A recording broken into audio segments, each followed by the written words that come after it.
Good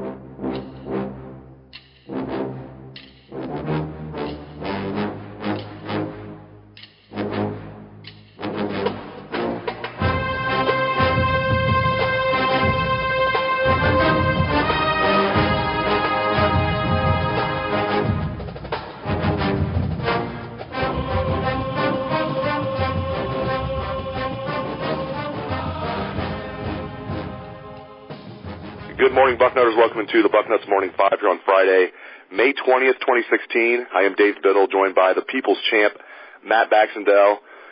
Bax, simple question for you. Will JT Barrett turn pro early? Will the 2016 season be his final collegiate season? No, I don't think so. Unless JT wants to pull a Tyvus and leave after he's got his degree just because he can. I don't think JT Barrett's necessarily going to be higher than a late-round draft pick regardless of when he comes out. As good as JT is at Ohio State, and as much as I love the guy, I don't necessarily think he's going to be a really high draft pick in the NFL. I think he's one of those guys they're going to look at as more of, he's going to get a little pigeonholed as a running quarterback. They're going to question his arm strength. They're going to say, great college player, not a great pro. So if JT leaves early, I'll be very disappointed. I think we got 2 more years of Barrett. I agree with you. I'll be surprised if he leaves after this coming season. I think he, just as you said, excellent college quarterback. I don't think he projects all that well in the NFL, and people will compare him to Russell Wilson. The big difference, of course, Russell Wilson has a strong arm, and I don't think JT has a noodle arm, but he doesn't have the arm strength to combat the fact that he's really only 6 foot tall. Now, I know he's listed at 6'2", but I think he'd probably measure 6 foot, right, 6 foot and a half at the combine. So somewhere right around there. What's funny is, Bax, he was listed at 6'1" his first couple years in the program, and last year he's bumped up to 6'2". So it was like JT told the sports information department, hey, give me that extra inch there on my height. All right, switching gears, I know a lot of Buckeye fans have seen this. Vegas has set the over-under for Ohio State's regular season wins in 2016 at 8.5. That seems absurd to me. No way is this an 8-4 team. I just cannot envision this being an 8-4 team. Buckeye fans, take the over. Bax, what's your take on this? It's asinine. I've been saying this for like 2 weeks in the bucket now. All we're hearing is about how Ohio State's going to rebuild versus reload. This is Ohio State. The only program in the country that deserves more credit in terms of being able to replace star players through their recruiting is Alabama. And even then, I don't think they deserve any more credit than Ohio State, but they deserve about equal credit. It's insane to me. Anybody thinks that Ohio State is going to go 8-4 this year. It's preposterous. I know they have a difficult schedule, but they bring back key players at the correct positions. And oh, by the way, you're telling me that this year is going to be 4 wins worse than Urban Meyer's worst season yet at Ohio State? That is beyond insane to me. Beyond. So I think that if you're in Las Vegas, I don't ever encourage anybody to gamble based on other people's opinions, but gamble based on my opinion that that's insane. If that number is going to be 9.5 or 10 soon. Exactly. This is the exception to the rule. My mom used to tell me never gamble unless Ohio State's over-under is only 8.5 for wins with Urban Meyer as the head coach. I think people just see the Buckeyes lost all this talent to the NFL. They assume they're going to take a big step back, forgetting the fact that Urban Meyer stacks great recruiting classes back to back to back to back to back. They're the definition of reload, not rebuild. So take the over, Buckeye Nation. All right, a couple more questions. We'll get you out of here. This is a question that was posed to me in my chat last night on Bucknuts. Pretty simple question. Not a simple answer, though. Who will be the starting right guard for the Buckeyes? Will it be Demetrius Knox?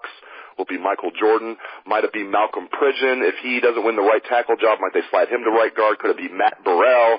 Who is the favorite in your mind to be the starting right guard for the Buckeyes, Bax?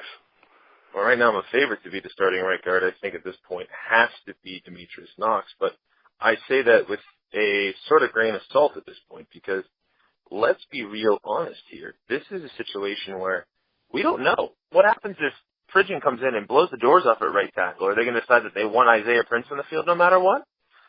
Is this a situation where Michael Jordan comes in and continues to surprise us? Because I certainly don't want to write the young man off. I just have a lot of difficulty believing freshmen are going to start on the offensive line at Ohio State. I mean, we've seen it before, but we've seen it when, something went wrong in a season. Like the year Mike Brewster started. He didn't start until after the USC loss.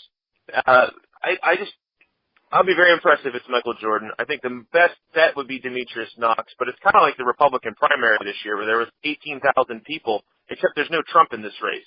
So you got a lot of people who are going to be competing for that spot. I mean, legitimately 3 or 4 or 5 names could end up being the starting right guard. And I don't think Knox is any better than a 25% chance to be the starter. One of the true up-for-grabs position on the Buckeyes this year. One of the little things that's going to make it very interesting. Over under 30 catches for Marcus Baugh. Go. Over. Who's going to catch the ball at wide receiver this year? Question mark. Who does J.T. Barrett like to throw the ball to whenever possible? He likes throwing it to Vinette and Hireman. Well, Marcus Baugh is a better pass-catching tight end theoretically than either one of them. It was just blocking he had to work on.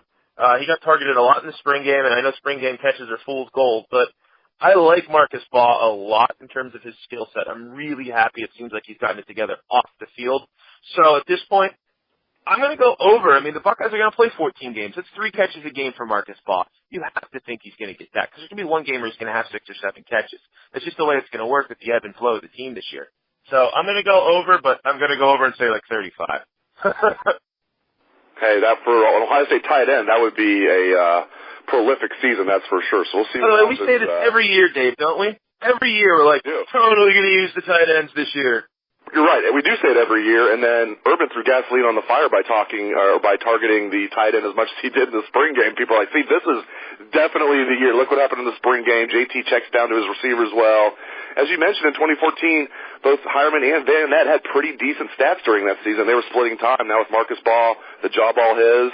I could see it happening. I want to see it before I believe it, but I hope you're right. All right, final question before I get you out of here. Another question was asked me last night that I find interesting.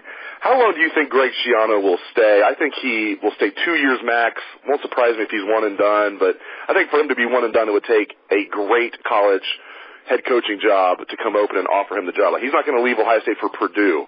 So I think 2 years max for Schiano, but it wouldn't shock me for one. What's your take on that? I also think it's 2 years max.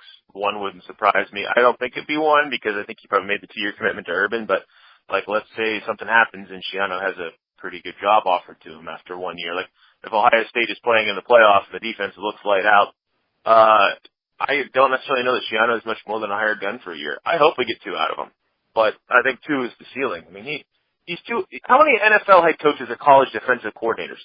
You know, how many guys who coached at a Big Ten level program, even though they weren't in the Big Ten at the time, but he turned them into a big time program at Rutgers for a decade. How many of those guys are defensive coordinators after going to the NFL? Ohio State's a special spot, and Schiano's came here because of Urban Meyer and because of how special Ohio State is. But man, I don't see it being more than 2 years at most. I hope he stays because maybe it's some confluence of luck and dumb people out there. I mean, we've just seen some stupid hires. And the fact that Ohio State has the ability to pay more than a lot of places will help too. But I just have to think Schiano is at most 2 years in Columbus. So enjoy him while he's here. Exactly. Great insights out of Matt Baxendell. As always, the people's champ. Thank you very much, Bax. And thanks to the listeners out there for tuning into the show. Hope everyone has a great day and a great weekend. Let's hear some Buckeye swag. Best damn band in the land.